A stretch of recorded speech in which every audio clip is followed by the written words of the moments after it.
Welcome back to Brothers from Hell Fridays, streaming on Facebook, YouTube, and Twitch. That's right, and we are going to delve into the world of misanthropic DSBM. That's right, with one-man black metal project Xasthur, with their album To Violate The Oblivious, released in 2004 on Total Holocaust Records, Moribund Records. Yep, right. And the vinyl was done by War Arts Productions in collaboration with Xasthur Recordings. This is the vinyl version right here, which actually has some bonus tracks. We have Reflecting Hateful Energy and Ort Einskimet, which is an instrumental. Now, what's really cool is the Reflecting Hateful Energy is also on the CD version as well, which is actually a different version that comes from The Funeral of Being. The Reflecting Hateful Energy was originally on The Funeral of Being, but he re-recorded it for To Violate The Oblivious as well. This is the gatefold vinyl. This is black vinyl. I don't have the colored vinyl, but yeah, this is black vinyl. And I've got the CD version as well. Yeah. Interesting. Yeah, man. So yeah, we got 9 tracks here. Well, 10 technically, including that bonus track that you just mentioned, which is a re-recording. So yeah, track 1. Oh, I'm sorry. Go ahead. Well, I was just going to talk about the lineup. It is the man himself, Malefic, all instruments and vocals. There was nobody else. Sometimes he has session members for, I believe he had session members for a couple of splits, but 90% of the time it is Malefic, all instruments and vocals. Go ahead, Ben. All right, so yes, like I was saying, we got 9 tracks here, technically 10 tracks. I mean, if you want to narrow it down to just 9, because the first track's just a very short intro track, and it's called Intro, which is just a short little synth piece, you know, and right away it just builds up the atmosphere that you're about to get into with this album. Yeah. It's very dark. Yep. Very I think it's really... Oh, sorry, Ben. That's fine, go ahead. It's really eerie and foreboding, right? Like, it serves as a mood builder for the experience that the album's about to take you on through. And it's a great ominous ambient piece, really gets under your skin immediately. I love it, Ben. Exactly, I would agree. It's a perfect opener to the album.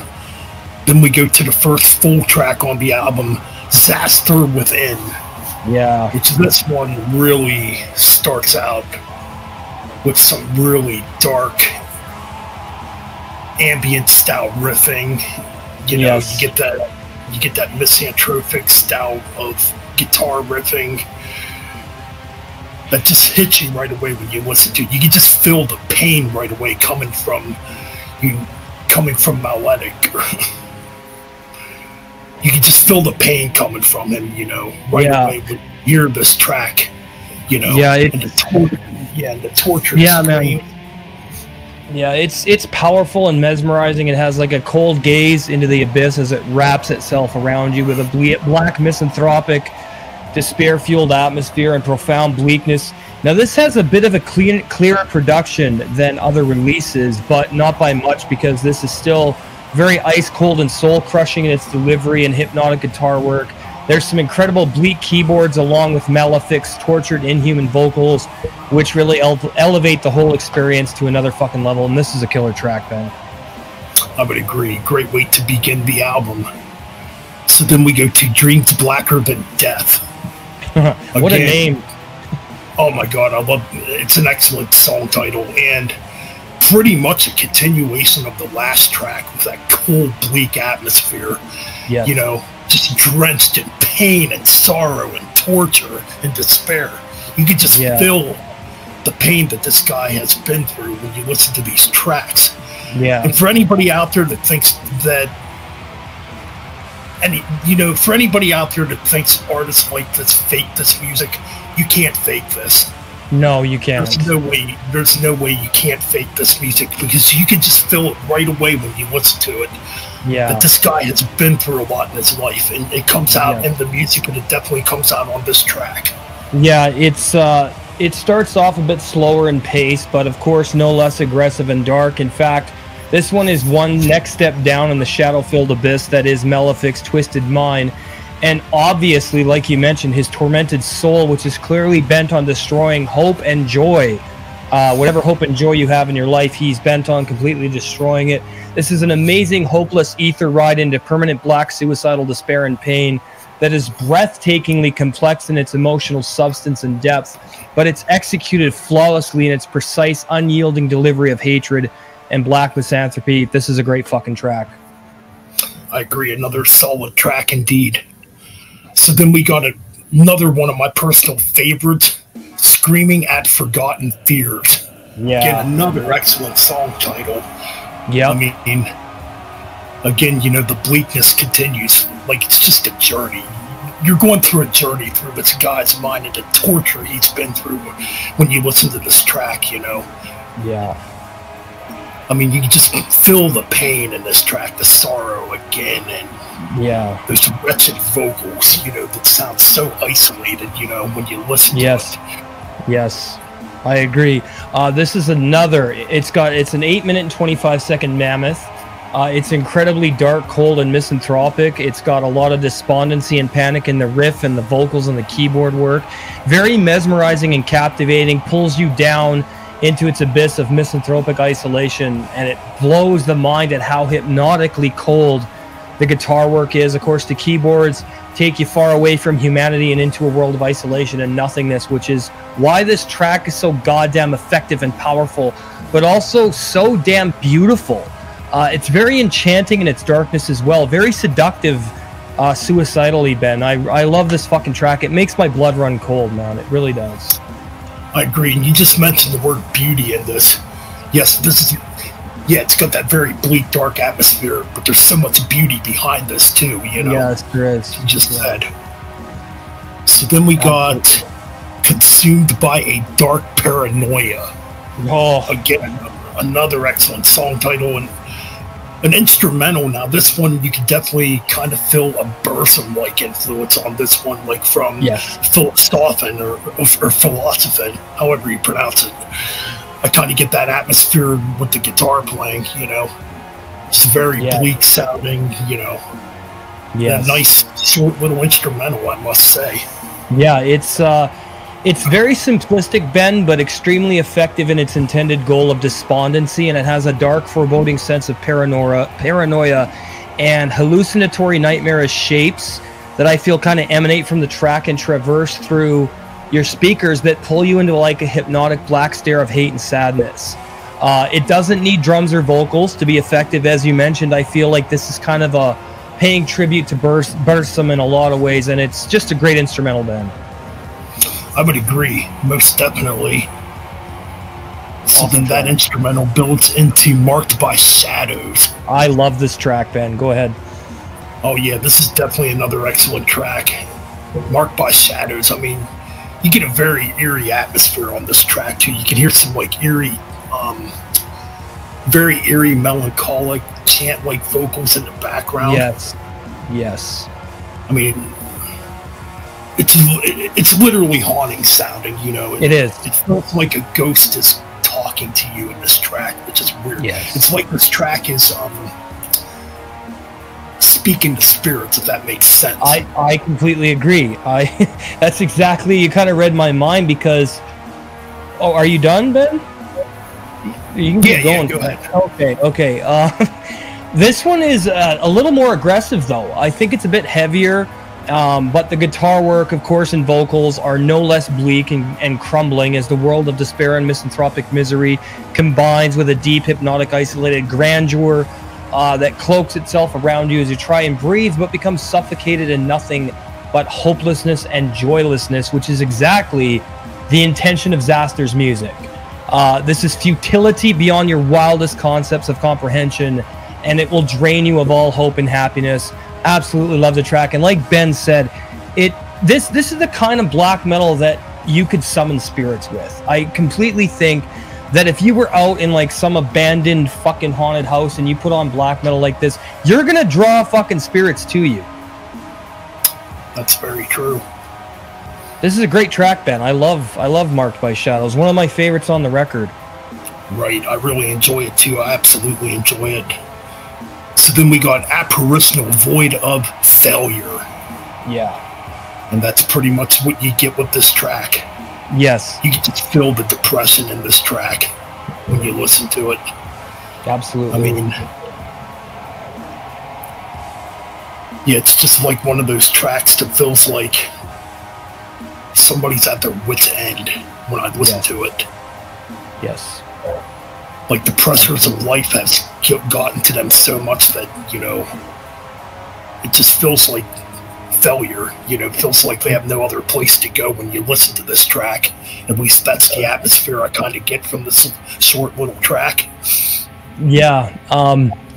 Like its namesake, it's exactly what it sounds like. And this one is almost doom metal in its pacing.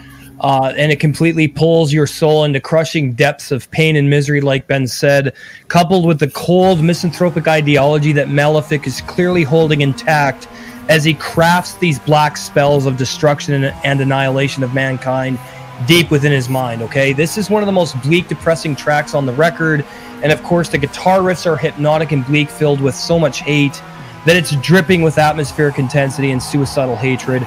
Very cold track, Ben. I really love this one a lot, too. It's an excellent track indeed, I would agree. So then we get to the longest track on the record at 12 minutes and 6 seconds. Another one of my favorites. A Gate Through Blood-Stained Mirrors. Yes. What an excellent, well-crafted track this is. You know, just the riffs in this track are absolutely incredible. Yes. Very bleak, you know. And that's what it feels like. You're going through you're going through blood-stained mirrors when you're listening to this track. Yeah. It's like going through passages of life. That's correct. When you listen to that track, you know. I agree. Yeah, man. This is absolutely incredible stuff. Yeah, I mean, here's what's really cool about this track that some people may not know. This is actually a new version of the title track from his demo of the same name, A Gate Through Bloodstained Mirrors. So this is a rewritten version of it that's been cleaned up a little bit. This one is a lot more keyboard driven than the original, with a dark, ominous, oppressive keyboard passage that's sustained as the cold black guitar work echoes over some bone-chilling vocals here from Malefic, and his penance for actually screaming in his incredible BM vocals until his head hurts. If you've watched One Man Metal, he talks about how when he did his vocals, it really fucking gave him migraine headaches. Well, that's exactly what this track sounds like. As Ben said, it sounds like you're going through bloodstained mirrors of different passages of his life and his mind. Perhaps maybe even your own life and your own experiences will definitely come through on this track. It's a really great standout from the original.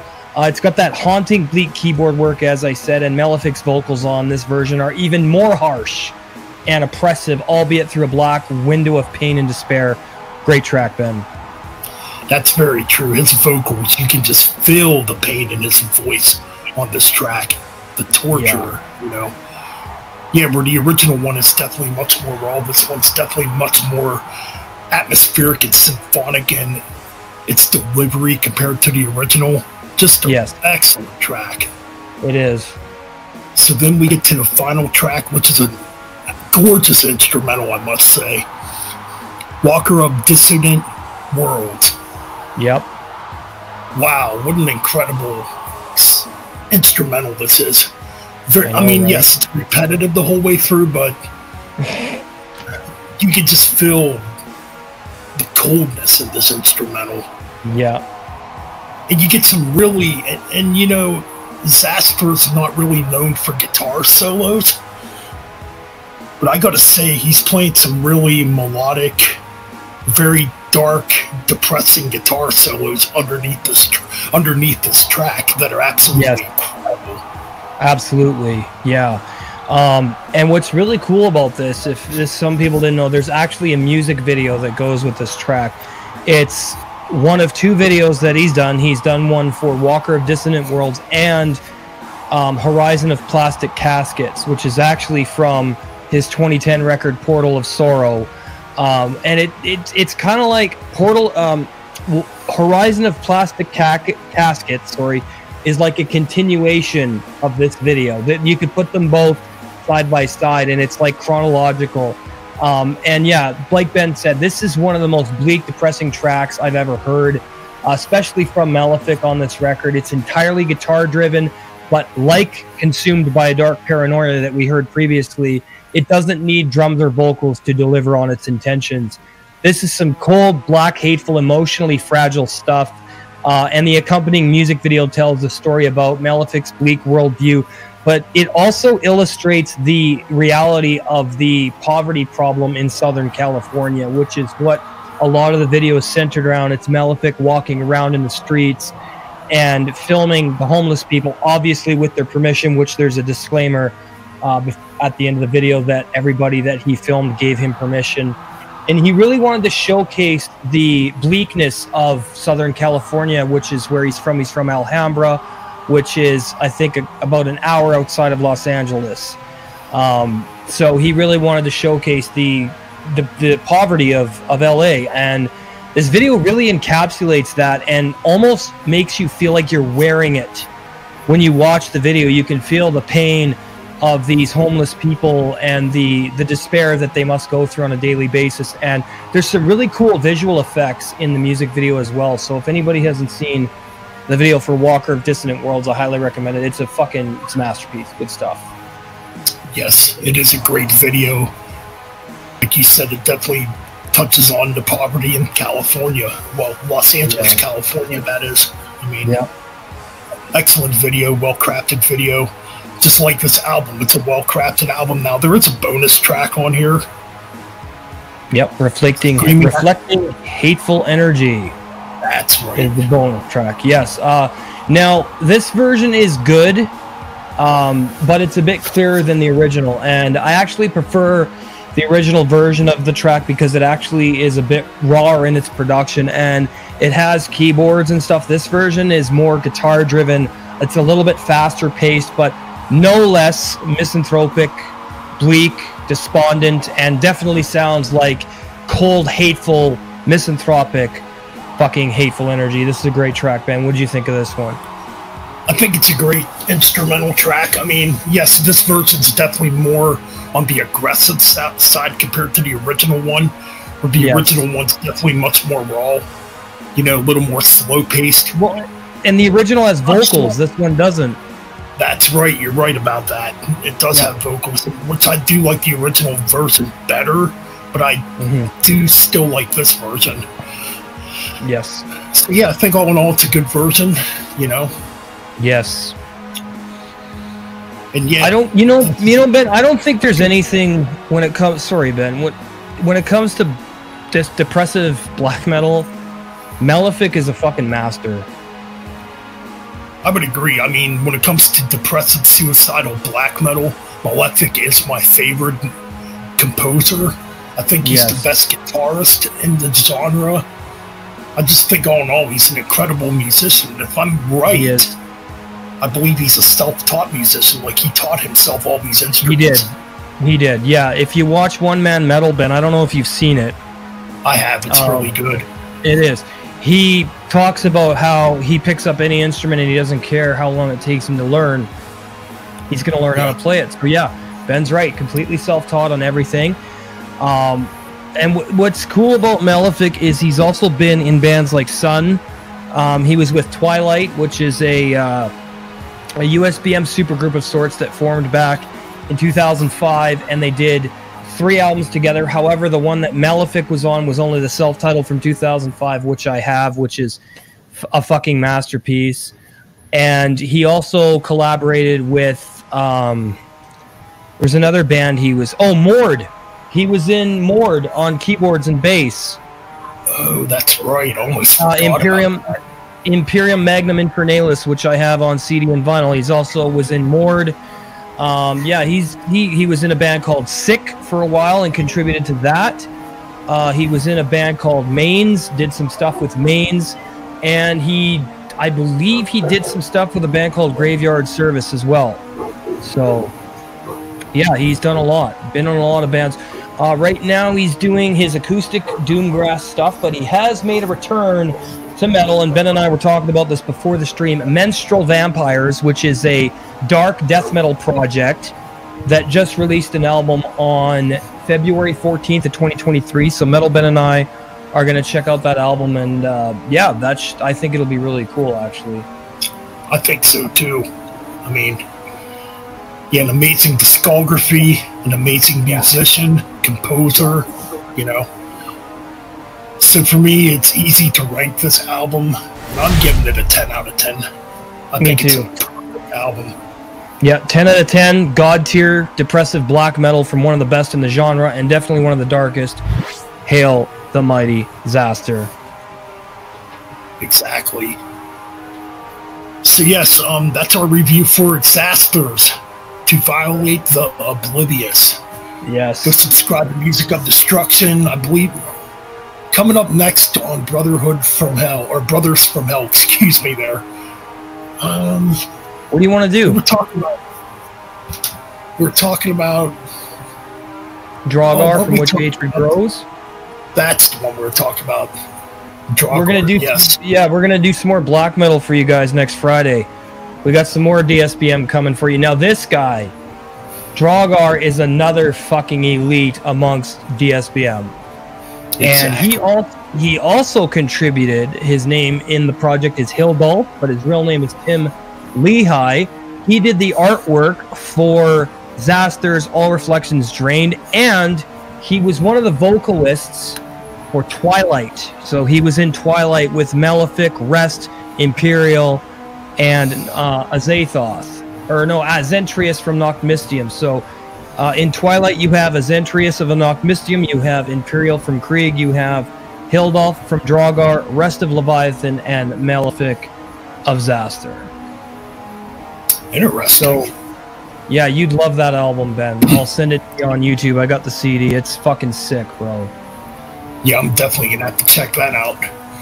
So yes, be on the lookout next Friday for Brothers from Hell Fridays with Drogar, with Hatred Grows. No, it's from Which Hatred Grows, bro. From With Hatred Grows. Yes, my apologies there. So yes, be on the lookout for that. Thanks to everybody that tunes in and watches these live streams, because there's going to be more to come. Yes, and before Ben closes it tonight, I want to let everybody know that on May the 26th, Friday night, over on Music of Destruction, we're going to be using StreamYard again. I am interviewing Ben to talk about his thrash metal project, Holocaust. That's right, May 26th, my first interview.